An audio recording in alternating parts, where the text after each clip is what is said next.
Williams Broadcast nkwaniriza nze Williams 2026 elections update ku mulundi guno tuzze ne story eno yamula ebbanga ddene ng'etambula mu kitundu kyayo ekyasooka. Story eno ye involving commissioners ba parliament era nga yasinga okwatikirira nnyo ebiseera bye Honorable Mathias Mpuuga Nsamba yali mumyuka wa mukulembeze wa National Unity Platform Robert Kyagulanyi Ssentamu ye nga mumyuka mu Buganda era yaliko leader of opposition nga kyali mu National Unity Platform n'abeerako commissioner oluvannyuma gwe bagamba nti awummule obwa leader of opposition ate ne bateekawo Joel Ssenyonyi ne bamugamba n'obwa commissioner buwummule awo ne babeera obwesigolo ng'embiri gevaawa ku millions 5 ng'ezaali zimuweereddwa ne banne abalala ne bafuna bina. National Unity Platform gegamba ssente zino bwali bubbi bwali kwali kubuzaabuza ssente ya muli wa musolo so nga tebakkanya nazo. Ssente zino zaatambulira ddala ebbanga ddene nnyo abantu ne bakuba ebinusu ne babiteekako 5 n'afuuka Mpuuga de Mafuuga okusinza ku bantu ab'enjawulo. Story twagirwaninga agoberera Williams Broadcast nange Williams ku 2026 elections update. Story eri mu komawo another episode, another edition. Ngenda kuzanyira eddoboozi lino erya Joel Ssenyonyi, leader of opposition mwogezi wa National Unity Platform, ate oluvannyuma nkuzanyira Chris Obore ng'olwo yayogera Parliament wulire kyagamba. I have been reliably informed that some weeks back the 4 commissioners of Parliament received a second service award of 400 million shillings each. The 4 commissioners, as we know them, the Honourable Solomon Ssenyonyi, the Honourable Esther Afoychan, the Honourable Prosi Akampulira Mbabazi, and the Honourable Mathias Mpuuga. This money was apparently intended to see them through the campaigns. And to avoid a paper trail, this money was received through the parliamentary circle. These people, through their agents, have been recently, and specifically last week, been spreading propaganda that I also received a service award. Some of you probably saw those things. Now, this is completely false. And it is meant to be a cover-up for this second service award that the commissioners gave themselves. Look, even if they sent any such money to my account, I will direct my bank with immediacy to return that money to the sender. Why? Because such under-the-table money is illegal, it is irregular. This is a point that I have made severally. As we have said time and again, if any of these commissioners want to be awarded, and I've had some of them say former leaders have been awarded, former vice presidents, prime ministers, and so on, let them bring an amendment to the law. We have a law called Emoluments and Benefits of the President, Vice President, and Prime Minister. When those people leave office, there are benefits which they get. So if any of these commissioners want to also receive some kind of benefit, why don't they bring an amendment to that law so that we debate it publicly? Okay, wano wosinzira okugoberera Williams Broadcast eddoboozi eryo lya Joel Ssenyonyi, leader of opposition okuva mu National Unity Platform. Agoberera Williams Broadcast ntuta obudde mbadde wano nentwala n'ekiseera okusoma okutegeera kyaliwo ddi service award eno evaawa, kooti egamba ki, IGG agamba ki. Naye kasooka mpulirize Chris Obore ng'ono ayogerera Parliament ye kyayogera ku nsonga hiyo. Ssenyonyi is becoming a public liar to keep saying Parliament is paying out service awards. I think the only thing we need to accept as media, these are my bosses, they can fire me anytime, including Honorable Ssenyonyi is my boss. But I think he loves limelight so much than institutional building. There is journalism, there is leadership. So if you are a leader in Parliament, your work is to build the Parliament, the institution. Parliament is non-partisan as the institution, but the political parties exist here. So Parliament picks from all political parties for management. That's why Lope is a commissioner. But now, if his work is to, like reading news, blackmail, then it becomes a problem. And I would request that these bosses of mine start respecting themselves so that we can build the institution called the parliament. And if Honorable Ssenyonyi wants to be transparent, like the way he says, let him start by giving you the accountability of the 2.8 billion we allocate to his office, so that we know it's transparent. He tells you, Parliament gave me this money, I've spent it like this. Then we know that it's after transparency. But it's wrong. That's not how public affairs are run. We have channels of accountability, including the money given to him. He will say, me I don't even touch it, me I don't even do it. Does he touch money? He does not run a department in the parliament. He's a commissioner. Do you run a department? No, how can it? So that is the work of the clerk to parliament. And the clerk to parliament is not a novice in politics. He's not a novice in leadership. He began his career in civil service in foreign affairs. He understands the law. He can't be paying public money the way Honorable Ssenyonyi says. And I know this is a political season. Face the voters calmly and come back to the house. That's my message to all MPs. Go give accountability to your voters, not by blackmailing the institution of parliament. And I'm seeing the desire to come here is too much. Why are they coming here? I thought to offer leadership. So, in summary, what my boss says is true. We have not paid any money out. He's a clerk. If he believes he has been paid out, as a commissioner himself, ask him to give you the pay slip. Because parliament pays through IFMIS system. Am I right? Yeah. There is no way the clerk to parliament will pay any staff, any MP, be it a commissioner, without going through the IFMIS system. So ask Honorable Ssenyonyi to give you a pay slip, including his, since he loves what? Transparency. We are really tired of blackmailing an institution of government, an institution of the people, on money, money, money.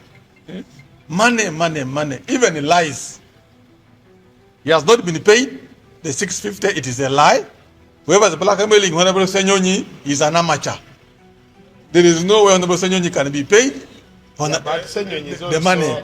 He is an also wrong to imagine that Parliament has paid others. to counter blackmail. This thing of playing Okay. Tuli ku Williams public broadcast. liar. Nze Williams. Story netandise.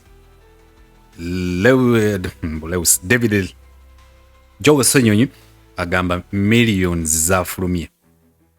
Neziweba commissioner. Nebawibwa service award omulundi ogwokubiri. Omwogezi wa parliament agamba bulimba. Ssenyonyi agamba olwona ababadde bamuwayiriza naye yafunye ssente. N'agamba ne bwe zinaatonnyako butonyi ku banka ye, account ye, ajja kulagira banka yazizzeeyo.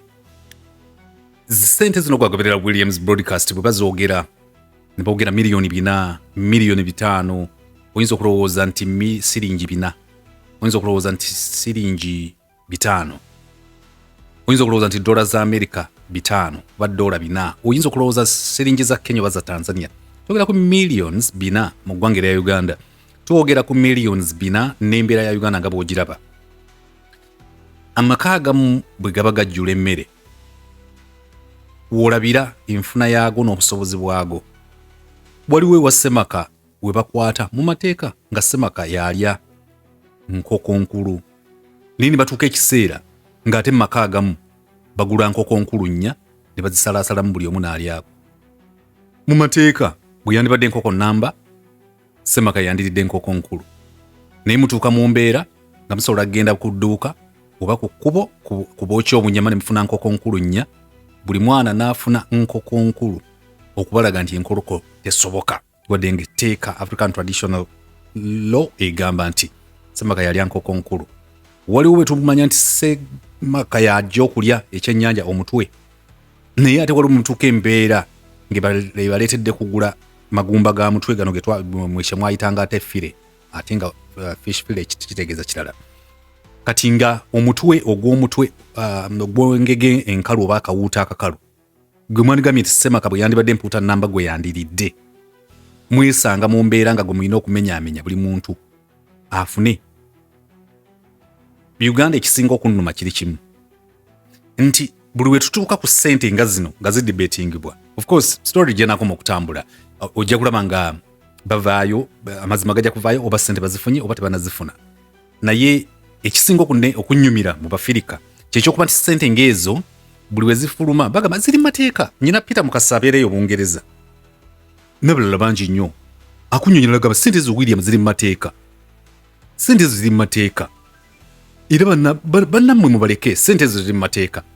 Amazima nga gali mateeka ng'omuntu singa abadde Jjajja Yoweri Kaguta Museveni bo omuntu yenna ali mu regime ya Jjajja Yoweri Kaguta Museveni nga bwe yeesavisa awardinga ojja kugamba nti oba oliawo kiri okke. Naye ssente zino zinvolvinga kale abenarem babeere exonerated kubanga bo be balina ogundi, naye bwe kiba nga kinvolvinga abantu abali ku ludda oluvuganya nga bagamba ssente y'omusolo eweebwayo ne bwe kiteetaagisa. Mumanyi kibayita exclusive budget etera ogenda nnyo mu byokwerinda, internal affairs and EDC, ne wabeerawo supplementary budget for the State House and Jjajja Yoweri Kaguta Museveni. Ssente ezo zitera nnyo okuleeta debate mu parliament nga abantu bagamba exclusive budget esukka weeyina okukoma. Kubanga exclusive government esobola kubuulira ddi lwegenda kugula byakulwanyisa kika ki byeguze, egenda bigula ssente meka. Kyovula ba budget ebeera exclusive. Wetutuuka ku supplementary budget every now and then State House ssente tezimala. Ssente ezo tutera okugamba Jjajja Yoweri Kaguta Museveni nti ssente y'omusolo egenda nnyo, sokka nga supplementary budget eri mu mateeka ne ssente endala nnyingi nnyo ziri mu mateeka. Nze ndowooza nti Africa erina okusomozebwa kumu okwokuba nti nno balina ebintu bingi nnyo bye bateeka mu mateeka nga tebiyamba mu nnansi.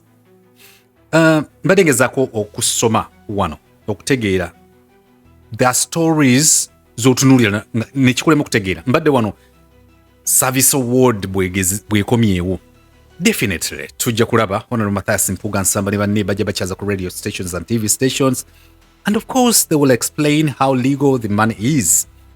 Mu 2022 report yafuluma n'eraga nti commissioners be awardinga service award eno bagiyita ex gratia payment, millions za ssente nga baziyita service award. 2022 report yegenda okujja ng'eraga nti ba commissioners ba parliament baali beewadde nga beekozeemu omulimu ne be awardinga era nga bafunye ex gratia payments era nga ssente zino nga kigamba nti kakolanga akasiimo olw'okuweereza kwabwe. Gwagobera Williams broadcast. Of course I understand bwe tunakkirira wansi nja kulaga nti balina omulimu, definitely they have work, naye work okukwata nkoko nkulu nnyaza tukutte oba omutwe gw'ekyennyanja oguliko n'ebigumba, omuntu okukukwata kubanga Semaka yalina okulya omutwe n'ogutwala gwonna. Nze that's where I see unfairness nga siginagenda na byamateeka. I see unfairness, and for people like Honorable Mathias Mpuuga Nsamba abantu bajja kugamba nti era mumulumbye. Si kumulumba, pazo yange eri about lwaki Abafirika tufulumya amateeka agafavoring agali selective ne tufavoring abantu abamu. Gwelowooza ko Honorable Mathias Mpuuga Nsamba n'abalala bonna abafuna service award eno already bali mu parliament, etteeka libawa ez'emasuuti, etteeka libawa ebya ssente z'emmotoka, etteeka nga leader of opposition zina bye zaamuwa n'afuuka. It is too much.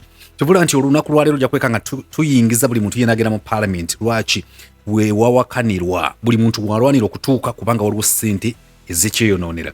So mbadde kutegeeza nti no ex gratia payments zino zateekebwawo nga akasiimo eri ba commissioners era nga tewaliwo nnyo kulambulula na mitendera ssente zino mwe zijjira. Ekibuuzo kiri nti is this legal?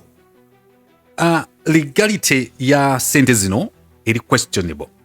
Parliament Commission Act ewa commission not autonomy okumanaginga its affairs including staff welfare and finances. Definitely Parliamentary Commission ebawanga ba commissioners autonomy okubanga basobola bo bennyini okwemanagingira abakozi abali around them ne welfare of course okuvira ddala kukulya sausages ezo zebalya ne flaska flask ezo ne sausage nzijjukira mu biseera bya kantuntu mu Kosase aboogera oluzungu lungi nnyo. The status quo is worrying so undeniably. It is the fragility of the people of Uganda that is the taxpayers money. Ngamba basajja bano kantuntu yamaliriza awagira jjajja Museveni bwe yali atwalaganya luli. But getting back to sente zino ziri gundi legal, waliwo challenge ku legality ya sente zino nga ndi kuziri enkadde zino. I am not certain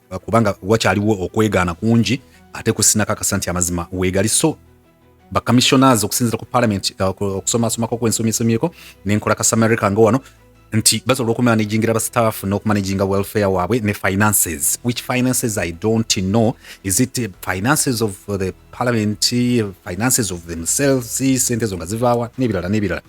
However, tekiri clear amateeka nti agawa obuyinza ba commissioners okwewa service award bivaawa.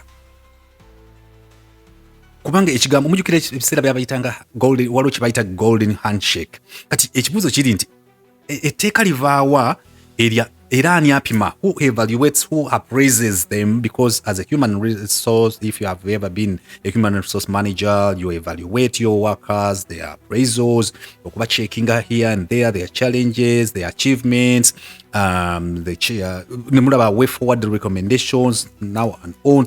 Ebyo nabyo ani appraising abano okutukira ddala okulaba nti kakati let them get a service award. So nowenkanga nti okusomozebwa kunene nnyo.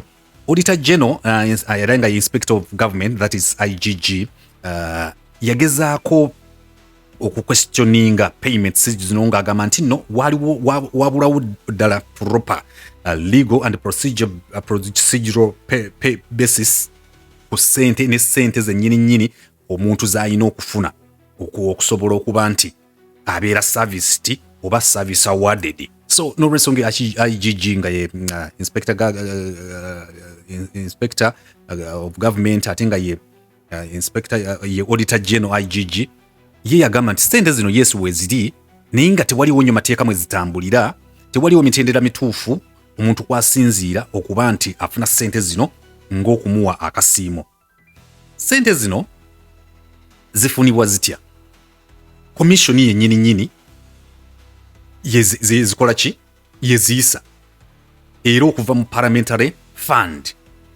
Legal status of course it is controversial. Kakati ne bwekanga nti tebayina nnyo sente zino ziri ezasooka zenkyayimiriddeko nga bwe tutunulira ne zijja nga tumaze okukakasa. Tewaliwo legal support, tewaliwo omuntu wasinzira okugamba nti ekintu kino kiri mu lwatu. Sente zino ziruma, nze ng'omuntu zinuma ku Uganda gye mmanyi. So n'olw'ensonga eyo ba commissioners batuula ne bagamba Honorable Mpuuga Nsamba agenda kufuna millions 5, abasigadde bagenda kufuna 4 kuza omulundi guli.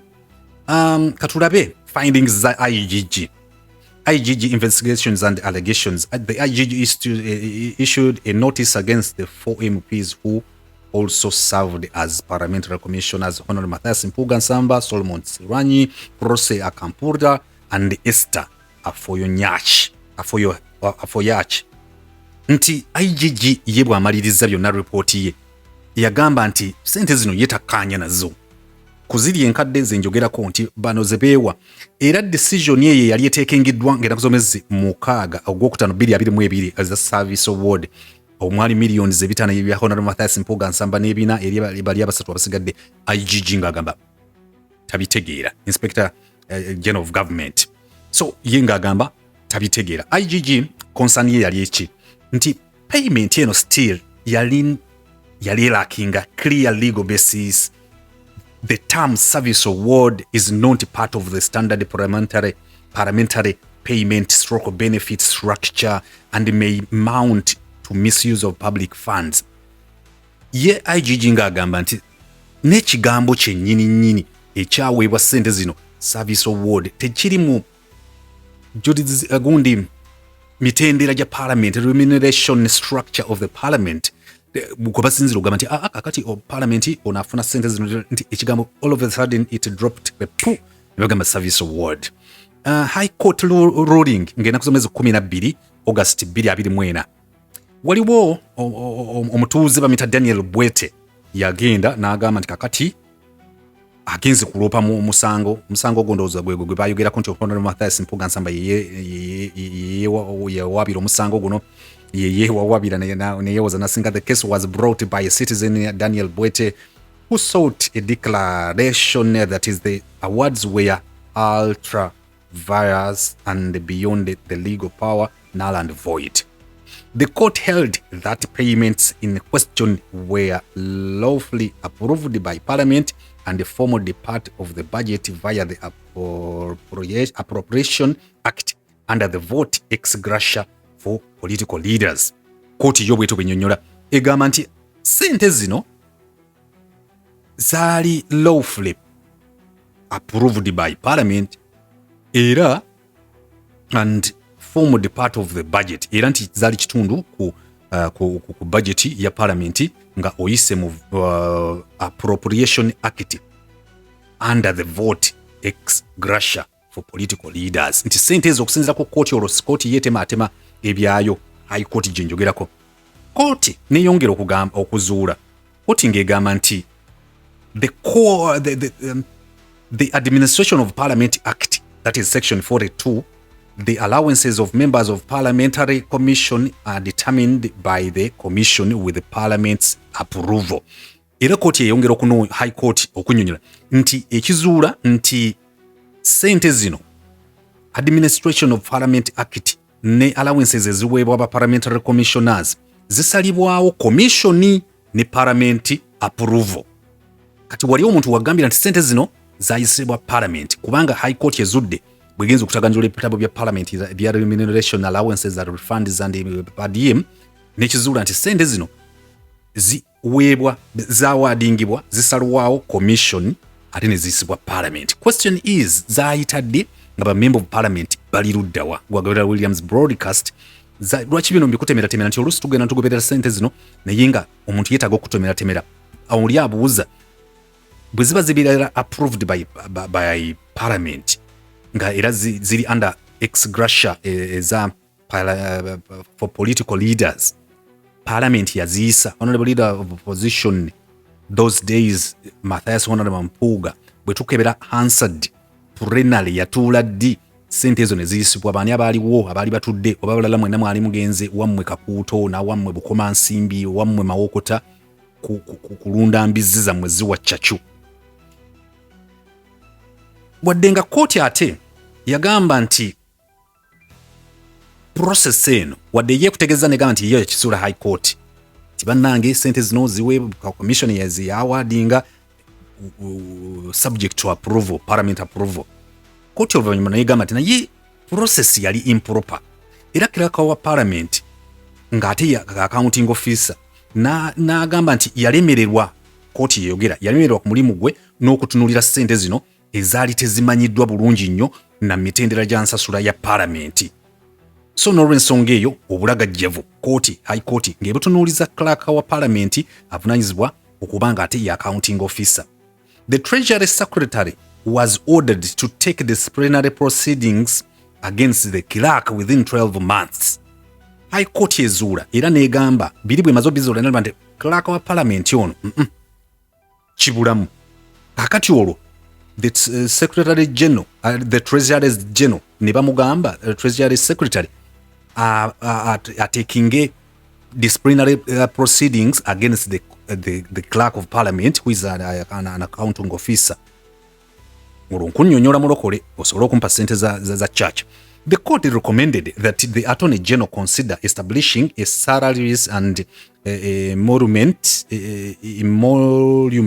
review board bill to regulate such payments, prevent ad hoc increases. High Court neegamba ne recommending nti Attorney General bateekewo board number, board bill egenda okuvunaanyizibwanga ku misaala gino n'ensasula n'essente n'obusiimo obufaanana bwe buti okwewala emivuyo egiyinza okuletobekera mu kubuzaabuza ssente y'omusolo. Ne tweyongerayo wansi. Okusinziira ku High Court, awards zino zaali kitundu ku budget eya Parliament. N'olw'ensonga eyo waaliwo okuyita mu mateeka legal basis nga sente zino zifuluma wadde nga service award teyali proper. High Court egamba yasoose netubulira wali ba commissioners bebazeewa subject to parliament approval ekoze recommendations zaayo era ne wano negamba nti yes sente zino ziri mateeka naye ekigambo service award kiri disgusting. Ekyo nze nkitaddewo. Procedural and governance concerns despite the legal basis. Court egamba evumirira okubulawo obwerufu. Court olwo yongera mu kiwandiiko kya yekola kusama nagezezaako okufundiza nkikuteere mu ngeri gy'okitegeera. Egamba nti wabulawo obwerufu ne wabulawo n'omutendera omulambulukufu ogw'essimba. Court egamba era n'ekivumirira there was lack of transparency and absence of standard formula and the failure of the accounting officer to ensure the payments conformed to regulations. Agamba wa High Court ne banne kibi nnyo tewaliwo mitendera gya ssimba tewaliwo obwerufu ate era n'okuba nti nno emitendera gino ssente zino zonna mwe zaayita kyali kibi nnyo nti accounting officer parliament clerk teyafaayo kulaba nti payments zino zaconforminga ku regulations eza public funds as per the Public Accounts Committee, as per the Ministry of Finance. Definitely, there is conflict of interest and governance risk. The IGG flagged serious questions about whether commissioners awarding themselves constitutes a conflict of interest, even if the payments were budgeted. IGG ayina ebibuuzo byabuuza ebikwata ku waliwo akakuubagano k'okuba nti bwe mba nze commissioner ate nga nze nsalawo ssente okuzeewa. IGG ng'agamba ekyo kiba kitya when it comes to conflict of interest. Conflict of interest is when you cannot kusala gwa kawala, actually enkima tesobola kusala gwa kibira, nga kyagezaako kugamba nti bwe baba nga bye baazeewa ate nga bye bali ku commission tewaliwo conflict of interest n'okuteeka gavumenti mu matigga. That is conflict of interest and governance risk. Government mu matigga n'obulunga mu kumanaginga commission platform. Ne tugenda wano omusango guno nga gusalwa ne byonna recommendations baakola bagamba nti waliwo obwetaavu obwa framework y'amateeka, legal frameworks, standardized formulas for extra payments to political leaders and stronger oversight. Recommendation endala from the High Court together with the IGG bagamba nti weetaagirawo ddala legal framework okuteekawo akatiba ak'amateeka n'obulambulukufu nga bitudde ku nnamuziga y'obwenkanya n'obulambulukufu ku ssente zino eziba zisusse ku ziri ze tumanyi naddala nga ziweebwa abakulembeze b'ebyobufuzi. The case, one of the recommendations, there is need for clear legal frameworks, standardized formulas for extra payments to political leaders and stronger oversight. Framework ebeerewo akatiba kabeerewo mwe tunyigira omuntu ne tumugamba ogwo omutwe gwo nja gukuba ggwe n'ebyo ebiviiri byo tosukka wano. Ekyokubiri nga waliwo ne presiding team overseeing oversight okutunula baani abeegabira we ogwo omululu gwe wammwe guzze eri mu nsenene zammwe za kulumbisi tibazimpa abadduzi mwebe ogwo omululu gw'omu nnyendo William ekyo bakinso muli muzunga. Because on a serious note, with all due respect, sentences banyingi agobera Williams broadcast for today on the service award, especially at the time when we're getting more news and another episode and season of service award. As per the leader of opposition, who is also the public relations person of the national platform, Joel Ssenyonyi, another chunk of money was sprinkled towards the commissioners. Chris Obore, spokesperson of the parliament, together with the clerk of parliament, are saying no, it is not true. It is not true, no money came out. Byonna kyonna kyekiri katukitema mpola nga story tutugipapidde tutegeere service award. William ozikkiririzaamu no. Chance gye nkuwadde ggwe kwe kutemera bino nti wadde mulimu ekinunkirize ekya ssukaali wa ssenga omunene gwaleese eggomba ne bakuwa jiika emu mu gama ya pass. Gama mugimanyi eri sowani ya pass mugimanyi, kati gama omwo ne bakuteeramu ejiika emu. Osobola okwewaana ewa bannambasa naye nga walinidde kinunkirize nga tewenkanankana na wajjajja ayataddemu ejiika essatu. Nje kanje mwe mukyali bato no nga jjajja ogwo omululu gwe wammwe mu nnyendo mukwata nnyo enseenene ne mulowooza buli kintu n'essente zijja kuba nseenene nga nnyingi mu nsawo. Wamma mbadde mulokole nkugamba nti wadde mwalimu ekinunkiriza ky'amateeka naye ng'obulambulukufu ng'obwerufu emitendera tegiri clear. Gwagoberera Williams broadcast regarding the service award oyinza okuwulira ng'eziri mu mateeka. IGG, High Court bagamba wadde amateeka galabika ng'ag'ekinunkirize ne recommendations bawadde ozitegedde. For now, with me Williams on 999 Williams Radio, we're saying goodbye.